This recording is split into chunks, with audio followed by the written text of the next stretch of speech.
Item ಯಾವುದೇ ಇರಲಿ try ಮಾಡಿ ಆಚಿ ಚಿಕನ್ ಮಸಾಲಾ. ಯಾವಾಗ ಟ್ರಂಪ್ ಕಡೆಯಿಂದ ಈ ರೀತಿಯ ಸ್ಟೇಟ್ಮೆಂಟ್ಗಳು ಹೊರಗಡೆ ಬರ್ತಾ ಇದ್ದಂಗೆ ಇರಾನಲ್ಲಿ ದೊಡ್ಡ ಮಟ್ಟದಲ್ಲಿ ಸಂಭ್ರಮಾಚರಣೆ ಇರುತ್ತೆ. ಅಂದರೆ ನಾವೇ ಗೆದ್ದಿದ್ದೀವಿ ಅಂತ ಸ್ಟೇಟ್ಮೆಂಟ್ ಅವ್ರ ಕಡೆಯಿಂದಲೂ ಬಂದಿದೆ.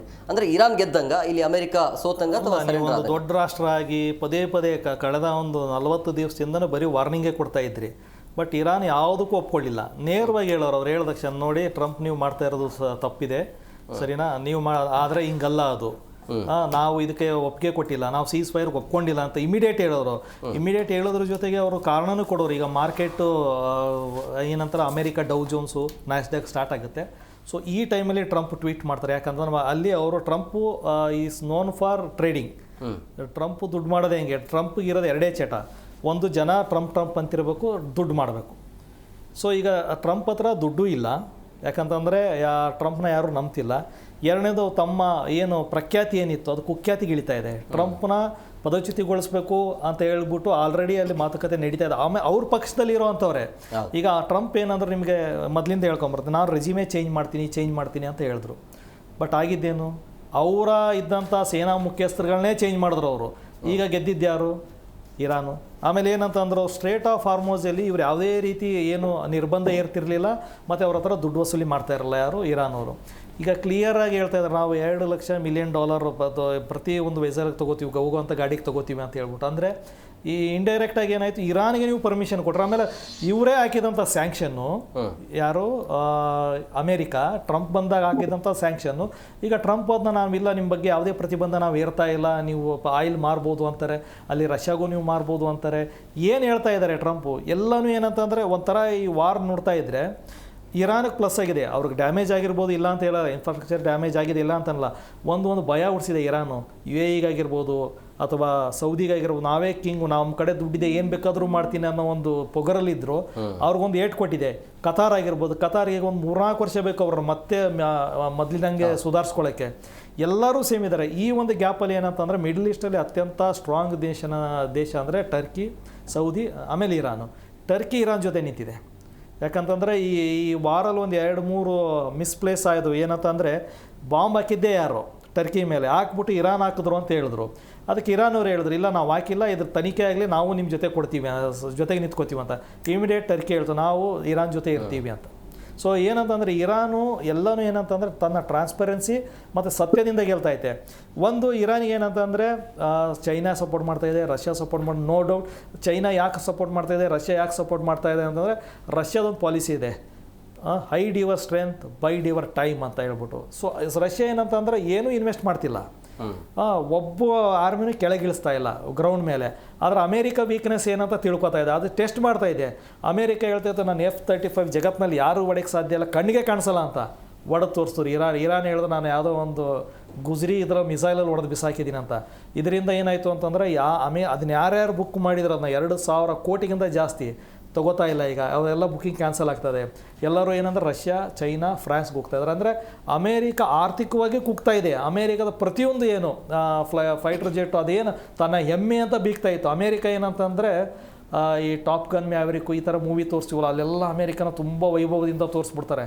ಅಮೇರಿಕಾ ಈ ಜಸ್ಟ್ ಒಂದು ಬಟನ್ ಅಮೇರಿಕದಾಗ ಇಡೀ ಒಳ್ಳೆ ಇದಾಗ್ಬೋದು ಅಂತ. ಬಟ್ ಇರಾನ್ ತೋರಿಸ್ತು, ನಿಮ್ಮ ಮಸಲ್ ಪವರ್ ನಮ್ಮ ಮುಂದೆ ನಡೆಯಲ್ಲ, ನಿಮ್ಮ F-35 ನಮ್ಮ ಮುಂದೆ ನಡೆಯಲ್ಲ, ಒಡೆದು ಬಿಸಾಕಿದ ಇಮೇಜು ಸಹ ಅವರು ರಿಲೀಸ್ ಮಾಡಿದ್ರು. ಏನೇ ಆಗ್ತಾ ಇದೆ ಅಂತಂದ್ರೆ, ಓವರಾಲಾಗಿ ಏನಂತಂದರೆ ಅಮೇರಿಕಾ ಮುಖ ಗೊತ್ತಾಗ್ತಾ ಇದೆ ಏನು ಅಂತ. ಈ ಹಿಂದೆ ಈ ಎಲ್ಲ ಗೊತ್ತಾಗಿದೆ. ಇರಾನ್ ಏನಂತ ಅಮೆರಿಕ ಇನ್ಮೇಲೆ ಮೂಗ್ ತೂರ್ಸಲ್ಲ ಅಂತ ಅನ್ಸುತ್ತೆ ಯಾವುದೇ ವಿಚಾರದಲ್ಲಿ. ನೋಡಿ ಎಷ್ಟು ಚೆನ್ನಾಗಿ ಅವರೆಲ್ಲ ಏನಂತಂದರೆ ಅವ್ರು ಕ್ಲೀನಾಗಿ ಹೇಳಿದ್ರು, ಎಪ್ಸ್ಟೀನ್ ಫೈಲ್ಸ್ ಹೊರಗೆ ಬರ್ತಾ ಇದೆ, ಎಪ್ಸ್ಟೀನ್ ಫೈಲ್ಸಲ್ಲಿ ಟ್ರಂಪ್ದು ಏನಿದೆ ತುಂಬ ವಿಡಿಯೋಸ್ಗಳಿದ್ದಾವೆ, ಇದನ್ನು ಮುಚ್ಚಾಕೋಕ್ಕೆ ಟ್ರಂಪ್ ಏನು ಮಾಡಿ ಡೈವರ್ಟ್ ಮಾಡೋಕ್ಕೆ ಈ ಯುದ್ಧ ಮಾಡಿದ್ದು ಅಂತ.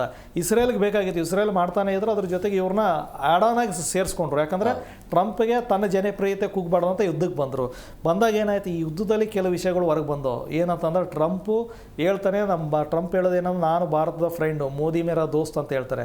ದೋಸ್ತಲ್ಲ, ನಾವು ಇದೊಂದು ಹೇಳ್ತೀನಿ, ನಾನು ಇದನ್ನ ಹೇಳಲೇಬೇಕು. ಯಾಕಂತಂದರೆ, ಇರಾನ್ 2018ರಲ್ಲಿ ನಮ್ಗೆ ಹೇಳುತ್ತೆ, ಇಲ್ಲಿಂದ ಒಂದು ಪೈಪ್ ಹಾಕೋಬೇಡಿ, 750-800 ಕಿಲೋಮೀಟ್ರ್ ಆಗುತ್ತೆ ಗುಜರಾತ್ಗೆ, ನೀವು ಪೆಟ್ರೋಲ್ ತೊಗೊಳ್ಳಿ, ಏನು ಒಪೆಕ್ ಅವ್ರು ಏನು ರೇಟ್ ಫಿಕ್ಸ್ ಮಾಡಿದ್ದಾರೆ ಅದಕ್ಕಿಂತ 12% ಕಮ್ಮಿ ರೇಟಿಗೆ ನಾನು ಪೆಟ್ರೋಲ್ ಕೊಡ್ತೀನಿ ನಿಮಗೆ, ಗ್ಯಾಸ್ ಬೇಕಾದ್ರೆ ಫ್ರೀ ಆಗಬೇಕಾದ್ರೆ ತೊಗೊಳ್ಳಿ, ನನಗೇನು ಇದಿಲ್ಲ. ಈ ರೀತಿ ಒಂದು ನೆಗೋಷಿಯೇಷನ್ ಆಗ್ತಾ ಇರುತ್ತೆ. ಬಟ್ ಪಾಕಿಸ್ತಾನದ ಮೇಲೆ ಹಾಕಬೇಕಾಗಿತ್ತು ಪೈಪು.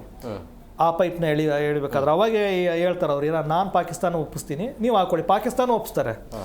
ಒಪ್ಸಿದ ಮೇಲೆ ಏನಾಗುತ್ತೆ, ಇವ್ರು ಹೇಳಿರ್ತಾರೆ 12 ದಿವಸ ಟೈಮ್, ನಿಮಗೆ 7 ದಿವಸ ಟೈಮ್ ಕೊಡ್ತೀವಿ, ನೀವು ಪೆಟ್ರೋಲ್ ತೊಗೊಂಡು ದುಡ್ಡು ಕೊಡಬೇಡಿ, ತೊಗೊಂಡು ರಿಫೈನ್ ಮಾಡಿ ಮಾರಿ ನಿಮ್ಮ ಹತ್ರ ದುಡ್ಡು ಬಂದ ಮೇಲೆ ನಮಗೊಂದಿಷ್ಟು ವಸ್ತುಗಳು ಬೇಕು.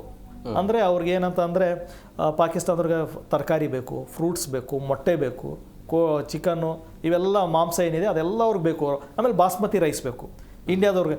ಇದೆಲ್ಲ ತೊಗೊಂಡು ಉಳಿದಂಥ ದುಡ್ಡನ್ನ ಯುಕೋ ಬ್ಯಾಂಕಲ್ಲಿ ರುಪೀಸಲ್ಲಿ ಕೊಡಿ ಅಂತ ಹೇಳ್ತಾರೆ. ರುಪೀಸಲ್ಲಿ ಯಾವ ದೇಶನೂ ಹಿಂಗೆ ಹೇಳಲ್ಲ, ನಿಮ್ಮ ಕರೆನ್ಸಿಲೇ ಕೊಡಿ ಅಂತ. ಈ ಆಫರ್ ಕೊಟ್ಟಿರ್ತಾರೆ ಖಮೇನಿ, ಇಸ್ರೇಲ್ ಅವ್ರು, ನಮ್ಮ ಇರಾನ್ ಅವ್ರು ನಮಗೆ. ಬಟ್ ನಾವೇನು ಮಾಡ್ತೀವಿ, ಟ್ರಂಪ್ ಹೇಳ್ತಾರೆ ನೀವು ಯಾವ ಕಾರಣಕ್ಕೂ ಪೈಪ್ ಹಾಕಂಗಿಲ್ಲ. ಒಂದು ನೋಡಿ, ನೀವು ಪೈಪ್ ಹಾಕೋದ್ರಿಂದ ಲಾಭ ಏನು ಅಂತಂದ್ರೆ ನಿಮಗೆ ಇಲ್ಲೇನು ಲೋಡಿಂಗು ಅನ್ಲೋಡಿಂಗು ಬರುತ್ತೆ ಶಿಪ್ಪು, ಅದು ಉಳಿತೆ, ಅಲ್ಲೊಂದು 15% ಉಳಿಸ್ತೀರಿ. ಇವರು 12% ಕಮ್ಮಿ ಕೊಡ್ತಾ ಇದ್ದಾರೆ. ನೀವು ಏನಂತಂದ್ರೆ 50-60 ರೂಪಾಯಿ ಪೆಟ್ರೋಲ್ ನಾವು ಇಲ್ಲಿ ಇದು ಮಾಡ್ಬೋದಾಗಿತ್ತು. ಜೊತೆಗೆ ನಾವು ಇದೇ ಪೆಟ್ರೋಲ್ ರಿಫೈನ್ ಮಾಡಿ Bangladesh, Sri Lanka, Myanmar, Malaysia, Singapore ಮುಂದಿನಿರೋ ದೇಶಕ್ಕೆ ಮಾರಿದ್ರು ಯಾರು ಕ್ವಶನ್ ಮಾಡ್ತಿರಲಿಲ್ಲ. ಸೊ ಇಂಥ ಒಂದು ಅವಕಾಶ ನಾವು ಟ್ರಂಪ್ ಹೇಳುತ್ತೆ ಇದು ಯಾವ ಕಾರಣಕ್ಕೂ ನೀವು ಹಾಕಂಗಿಲ್ಲ, ಅವ್ರ ಮೇಲೆ ಸ್ಯಾಂಕ್ಷನ್ ಇದೆ, ನೀವು ಮಾಡೋಕ್ಕೂಡ್ದು ಅಂತ. ನಾವು ಅದನ್ನ ಮಾಡಲ್ಲ. ಇವತ್ತು ನಾವು ಯಾವ ಪರಿಸ್ಥಿತಿಯಲ್ಲಿದ್ದೀವಿ, ಈಗ ನಾವು ಅವತ್ತೇನಾದರೂ ಪೈಪ್ ಹಾಕ್ಸ್ಕೊಂಡಿದ್ರಿ, ಇವತ್ತು ಆರ್ಮೋಜ್ ಬಂದಾಗಿರಲಿ, ಯಾವುದೇ ಏನು ಜಲಸಂಧಿ ಬಂದಾಗ ನಮಗೇನು ಸಮಸ್ಯೆ, ನಮ್ಮ ಬರೋ ಪೈಪ್ ನಮ್ಮ ನೀರು ಬರ್ತಾ ಇರ್ತಿತ್ತು, ಆರಾಮಾಗಿರ್ತೀವಿ. ಈಗ ನೋಡಿ, ನಾವು ಬೆಂಗಳೂರಲ್ಲಿ ನೋಡ್ತಾ ಇದ್ದೀವಿ, ಕಿಲೋಮೀಟ್ರ್ ಗಟ್ಟಲೆ LPG ಗಾಗಿ ನಿಂತವ್ರೆ, ಬೈದಲ್ಲಿದ್ದಾರೆ, ಎಷ್ಟೋ ಹೋಟೆಲ್ಗಳು ಮುಚ್ಕೊಂಡಿದ್ದಾರೆ. ಏನಕ್ಕೆ ಅಂತ ನಾವು ಮಾಡಿದ ತಪ್ಪು.